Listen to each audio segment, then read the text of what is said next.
दोस्तों, आज हमारे देश में, हमारे समाज में बहुत बड़ी बुराई इस बात की है कि राजनीतिक पार्टियां तो चलिए इलेक्शन लड़ती रहती हैं।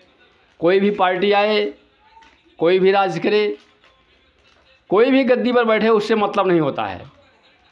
लेकिन मतलब इस बात का ज़रूर होता है कि राजा का फ़र्ज़ होता है कि वह प्रजा की सुरक्षा करे, प्रजा की देखभाल करे और प्रजा के दुख सुख के बारे में ध्यान दे। इसीलिए प्रजातंत्र काल में हर 5 साल बाद चुनाव किया जाता है ताकि प्रजा खुद समझे, यानी लोग चाहें तो सरकारें बदल दें और बदल करके नया राजा का चुनाव करें और वो उनके लिए कुछ बेहतर करे। लेकिन जब आता है समय चुनाव का, तो चुनाव से पहले सभी नेता लोग अपनी अपनी बातें रखते हैं। जैसा कि आज आप लोग देख रहे हैं कि सब नेता अपने लिए परेशान हैं और नेता यह कहते हैं कि हम जनता के लिए परेशान हैं। लेकिन सच्चाई तो यह है कि नेता अपने लिए परेशान हैं, जनता से उनका कुछ लेना देना नहीं है और जनता अपनी बुज़दिली के कारण परेशान है। जैसा कि आप लोग देख सकते हैं कि कुछ लोग ऐसे हैं जो बीजेपी के भक्त हैं, तो कुछ लोग ऐसे हैं जो समाजवादी पार्टी के भक्त हैं, तो कुछ लोग ऐसे हैं जो कांग्रेस के भक्त हैं, तो कुछ लोग ऐसे हैं जो जितनी भी तरह तरह की पार्टियां हैं, चाहे बसपा हो, इस तरह से बहुत सारी पार्टियां हैं हर क्षेत्र में अलग अलग। हर तरह से देखा जाए तो बहुत सारे लोग किसी न किसी पार्टी के भक्त हैं। तो बंधुओं, भक्ति करने से काम नहीं चलेगा। मैं साफ शब्दों में जानना चाहता हूं और आप लोगों से यह कहना चाहता हूं कि पार्टी चाहे कोई भी हो, अगर उसका नेता सक्सेसफुल है, आपके हित की बात करता है, आपका हित करता है, तो आप उसको वोट दीजिए, अन्यथा किसी पार्टी की भक्ति मत कीजिए। और हमारे समाज में यही अंधभक्ति जो फैली हुई है, इसी कारण से नेता जनता की कदर नहीं कर रहे हैं। नेता कोई भी हों, मैं किसी का नाम नहीं लेना चाहता हूँ, सारे नेता एक से बढ़कर एक हैं। ये नहीं कहा जा सकता कि कौन नेता बेहतर है। और कारण सिर्फ यही है कि अंधभक्ति के चलते जनता जो है वो अंधभक्त हो गई है। चाहे वो कोई बीजेपी का भक्त हो, चाहे कोई बसपा का भक्त हो, चाहे कोई कांग्रेस का भक्त हो, या इस तरह से और लोकल पार्टियों का कोई भक्त हो, लोग भक्ति में पीछे नहीं हटना चाह रहे हैं। हर कोई व्यक्ति अपनी अपनी पार्टी की भक्ति करी जा रहा है, दिमाग से काम नहीं लेना चाहता है।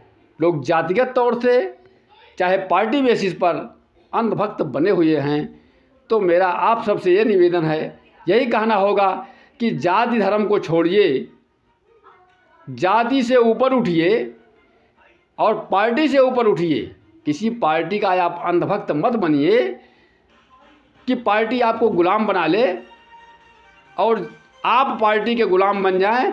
पार्टी अच्छा करे या बुरा करे, आप उसकी वाहवाही ही करते रहें।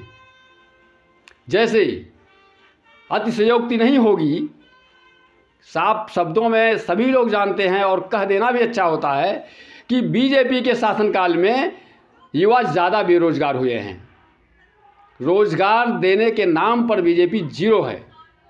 मैं मानता हूं कि विकास किसी किसी क्षेत्र में कर रही है, बहुत सारे अच्छे काम किए उन्होंने, लेकिन रोजगार देने के मामले में वो बिल्कुल जीरो पर हैं। तो भाई, अगर आपको रोजगार मांगना है तो चाहे आप किसी जाति से हैं, आपको उठकर आगे आना पड़ेगा कि नहीं भैया, अगर आप रोजगार नहीं देते हैं तो आप हमारे काबिल नहीं हैं। लेकिन ऐसा नहीं हो सकता है, क्योंकि कुछ लोग, चाहे वो जातिगत हों, चाहे धार्मिक हों, चाहे तमाम कोई भी कारण हो सकता है, इसकी वजह से वो बीजेपी के अंधभक्त हैं। अगर वो सीधे सीधे आगे आकर के सवाल करें बीजेपी से कि भैया आप क्यों नहीं नौकरियां दे रहे हो, तो शायद बीजेपी की समझ में यह बात आए। लेकिन बीजेपी यह जानती है कि कुछ जाति के नेता हमारी तरफ हैं कुछ संप्रदाय के नेता हमारी तरफ हैं, तो जनता जो है वो उन जाति के नेताओं की गुलाम बनी हुई है। और जिसकी जाति का नेता जिस पार्टी में चला गया है, उस जाति के लोग उसके अंधभक्त बने हुए हैं, तो ऐसे कल्याण नहीं होगा। निश्चित तौर से जनता को आगे उठकर आना पड़ेगा और यह सोचना पड़ेगा कि हमारा हित कैसे होगा। आप अपना हित करवाना चाहेंगे तब होगा, अन्यथा नहीं होगा। सीधी सी बात है।